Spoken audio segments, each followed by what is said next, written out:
Close your eyes and picture a Spartan. What do you see?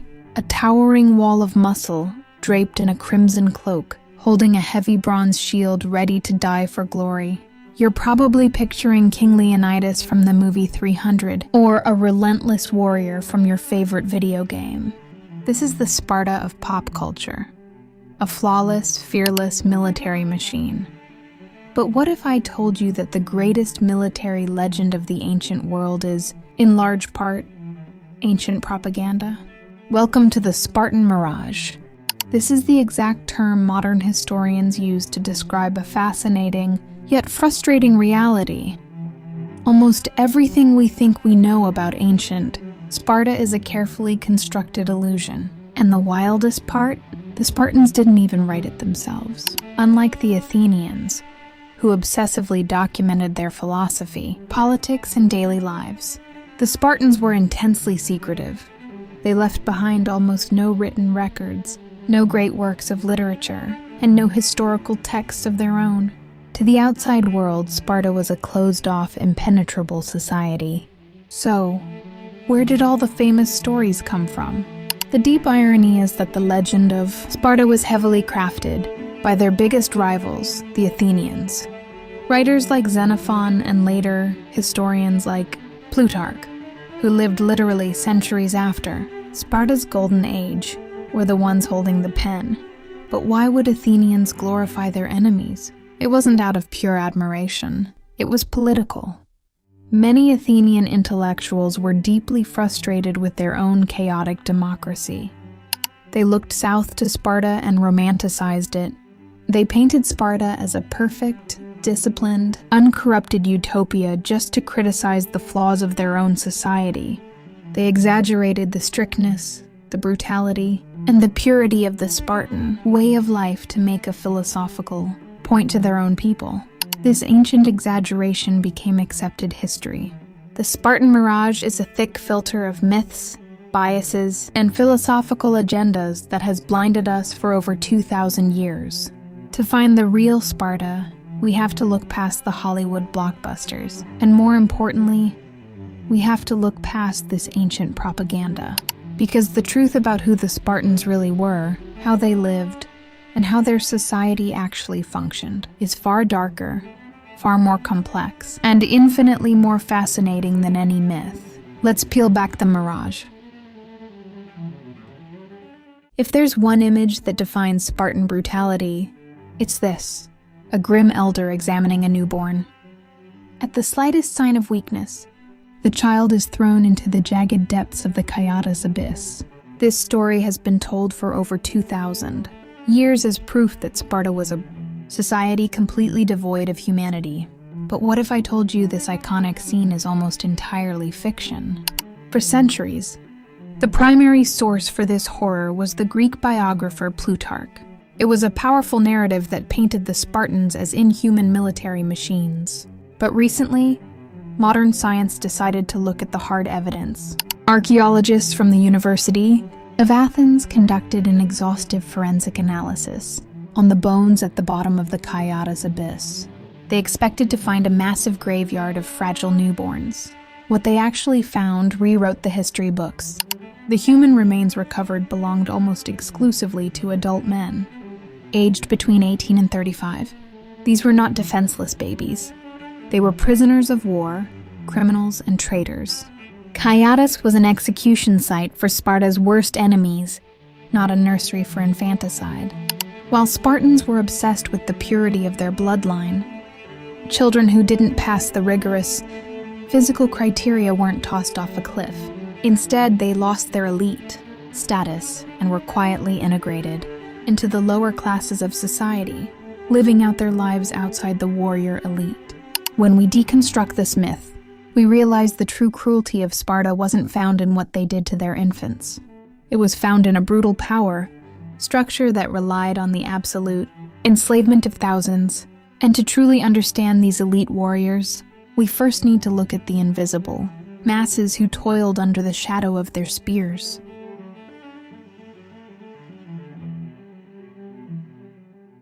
When we picture Sparta, we imagine a bustling city populated entirely by ripped, fearless soldiers, spending their days training in the sun.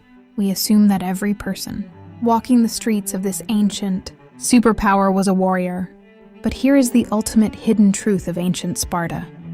The legendary fighters, you know as Spartans, the elite citizens known as the Spartiates, made up roughly 1% of the population. So who were the other 99%? To understand Sparta, you have to understand the people who actually built it, fed it, and sustained it.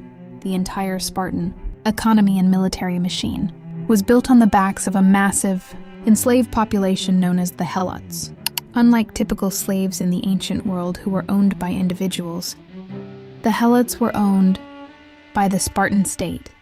They were the indigenous people of neighboring lands, like Messenia, who the Spartans had conquered and subjugated.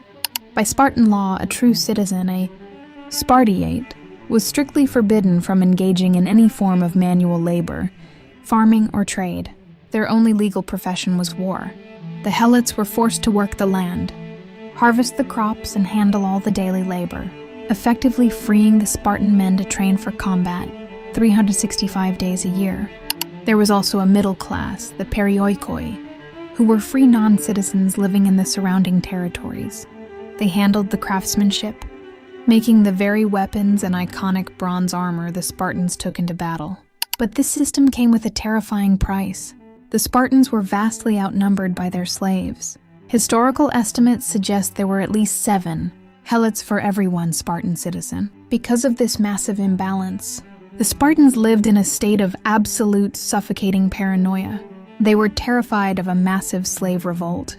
In fact, every year, the Spartan leadership would formally declare war on the Helots. This wasn't a war against a foreign enemy. It was a legal loophole that allowed young Spartan warriors, acting as a secret police force called the Krypteia, to murder the strongest and smartest Helots without incurring religious guilt.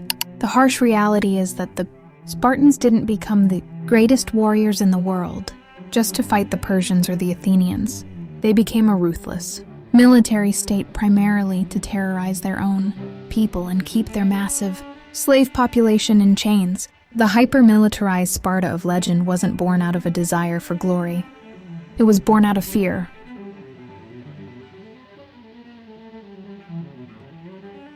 If you've seen the movie 300, you know the scene. A young boy, stripped of his warm clothes, is cast out into the freezing wilderness, armed with nothing but a spear, forced to hunt a giant wolf to prove his worth. Pop culture has sold us the idea that Spartan childhood was a wild, savage survival camp designed to breed bloodthirsty, individualistic killers. The famous Spartan training system was called the Agoge, and while it was undeniably brutal, its true purpose has been completely misunderstood by modern audiences. The Agoge was actually one of the very first mandatory, state-run public education systems in human history. When a Spartan boy turned 7, he was removed from his family and placed into the care of the state.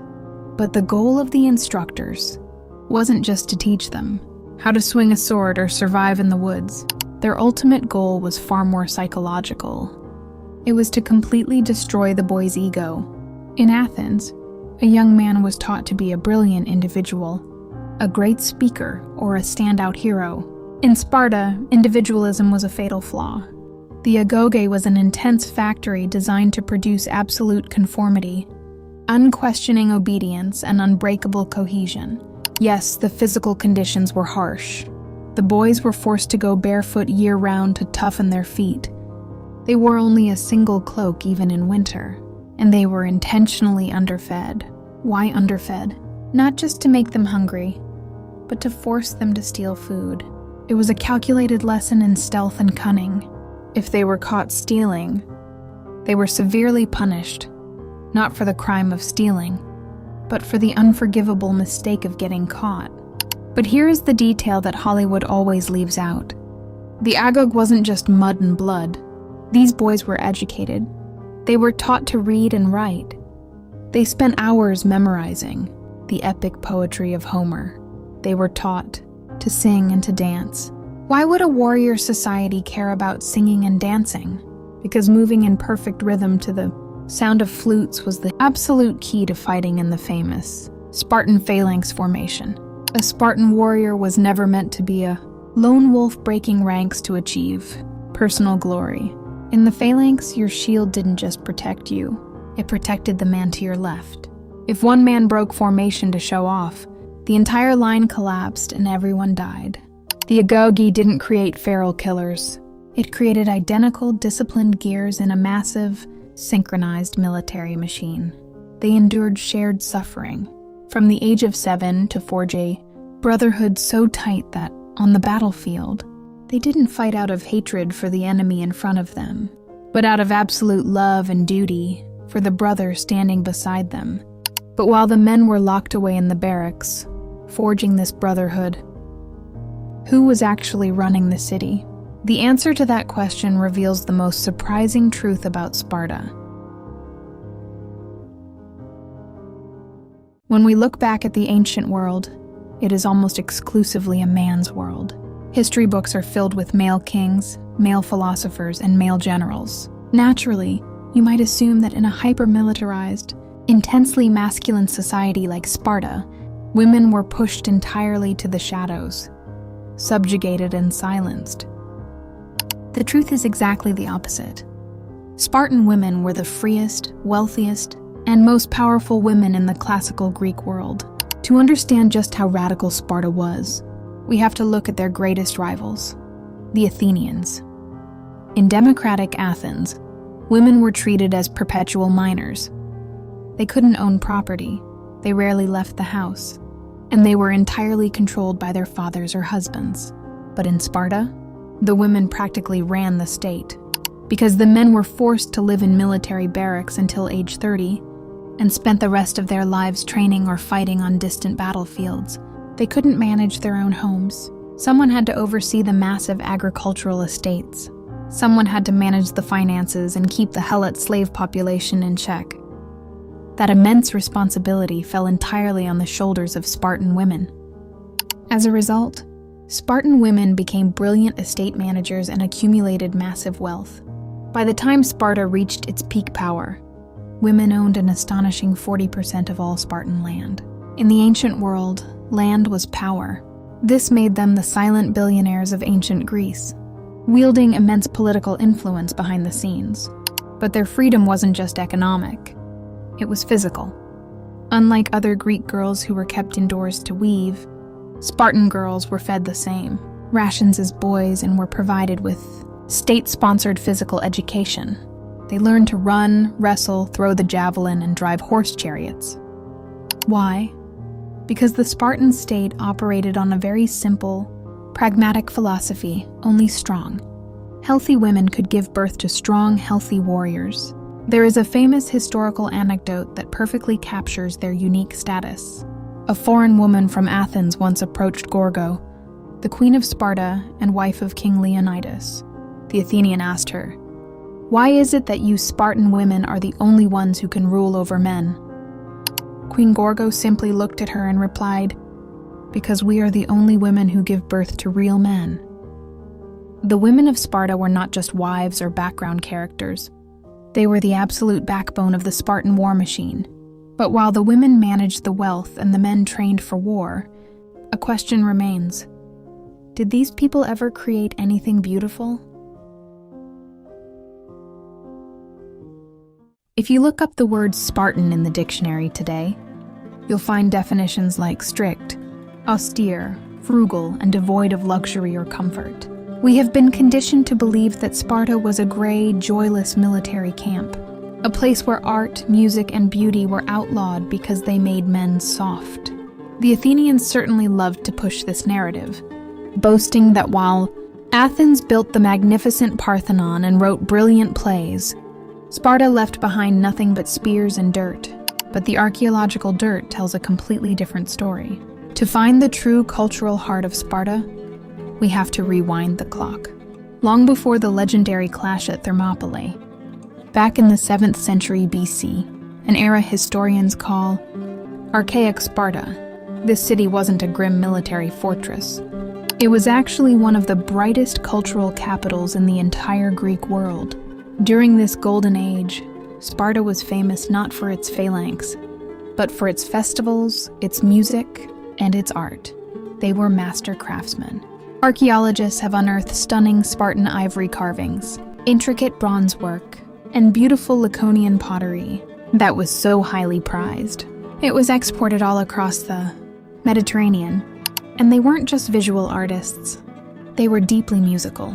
Sparta was a city that loved to sing. Great poets from all over. Greece flocked to Sparta to compose music for their massive religious festivals.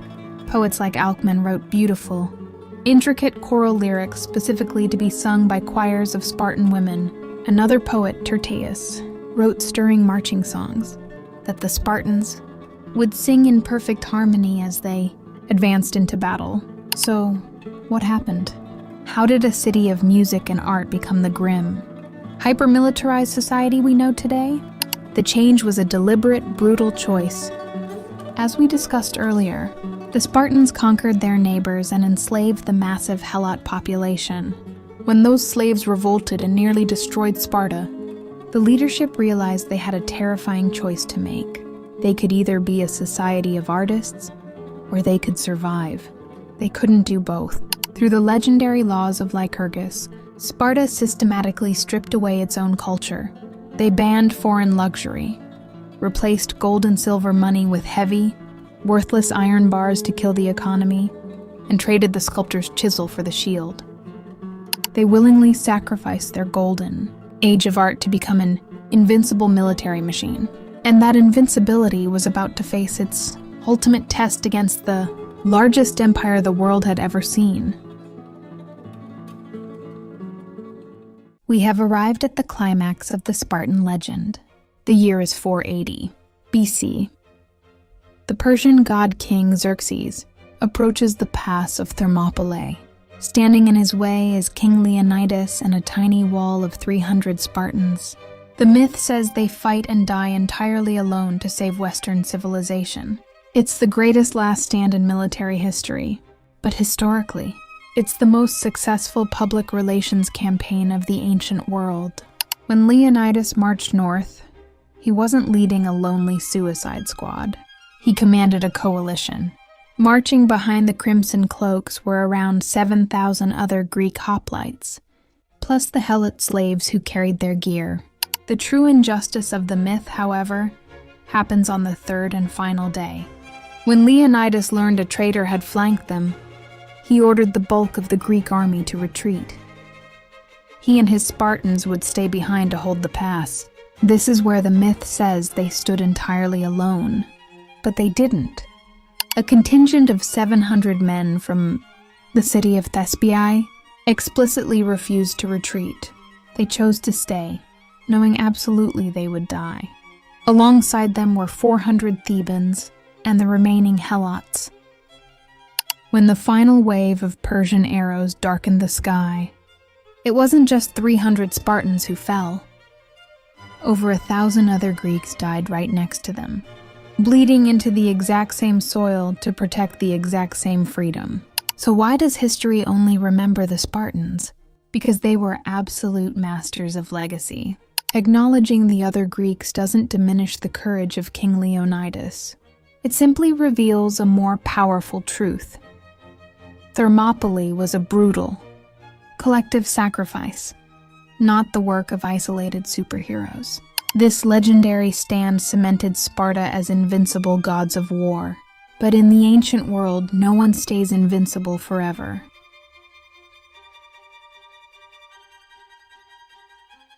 For nearly 2 centuries, the sight of a crimson cloak and a bronze shield, emblazoned with the Greek letter lambda, was enough to make entire enemy armies turn and run without throwing a single spear. The Spartans possessed the ultimate psychological weapon, the myth of absolute invincibility. The ancient world firmly believed that a Spartan army would never retreat, would never surrender, and simply could not be beaten in a pitched infantry battle. But myths can only protect you for so long, and in the year 371 BC, the illusion finally shattered.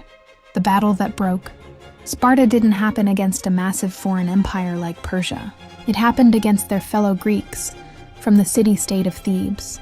At the Battle of Leuctra, the Spartan army lined up in their traditional, terrifying phalanx.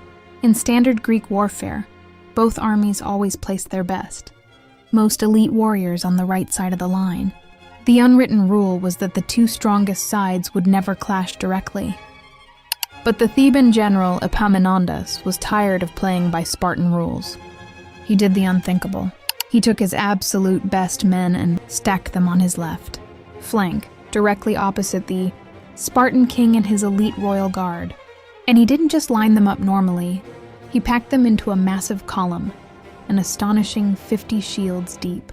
Leading this terrifying formation was the legendary Sacred Band of Thebes. This was an elite strike force made up of exactly 300 men. But unlike the Spartans, whose bond was forged through state-sponsored trauma, the Sacred Band consisted of 150 pairs of male lovers. The Theban philosophy was simple. A man will fight hard for his city, but he will fight like an absolute demon to protect the love of his life standing right beside him. When the two armies clashed, the impact was deafening. The sheer weight and momentum of the 50 deep Theban column smashed into the Spartan right flank like a battering ram. The unbreakable Spartan line buckled. The Sacred Band tore through the elite Spartiates. In the chaos, the Spartan king, Cleombrotus, was struck down and killed. Without their king, and facing a tactical maneuver they had never trained for, the unthinkable happened. The legendary Spartans broke rank. They retreated. The Battle of Leuctra wasn't just a military defeat. It was the end of an era. Thebes invaded Spartan territory, freed the thousands of Helot slaves who had sustained the Spartan economy for centuries, and crippled their war machine overnight. The spell was broken.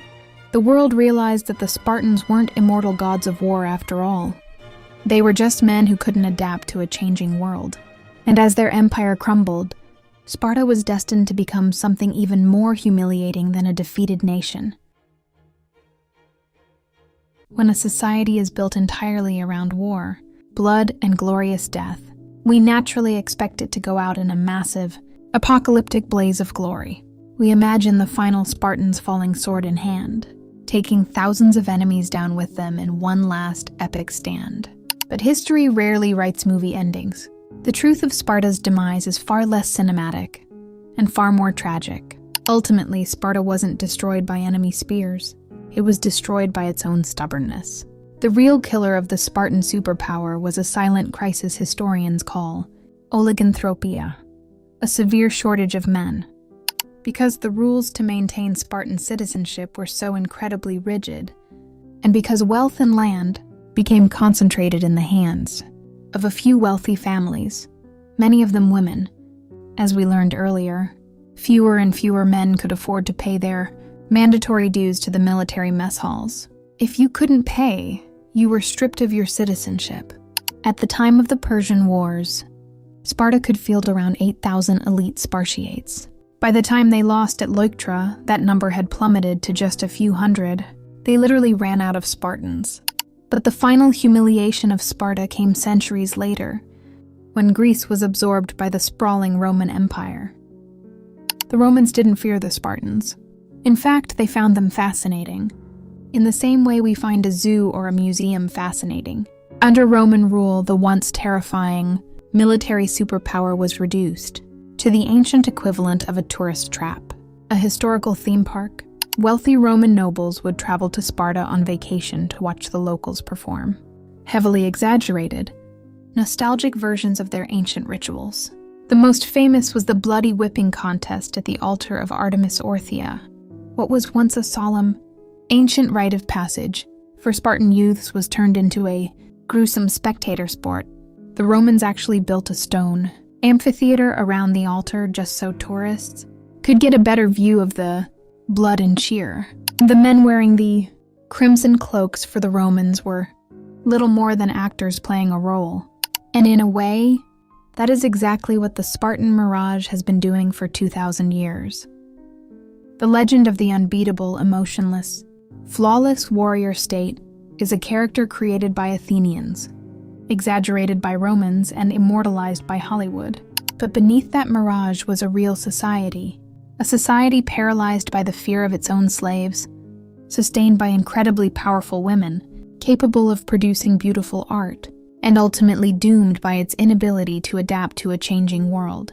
The real Sparta wasn't perfect, but it was human, and that makes it far more fascinating than any myth.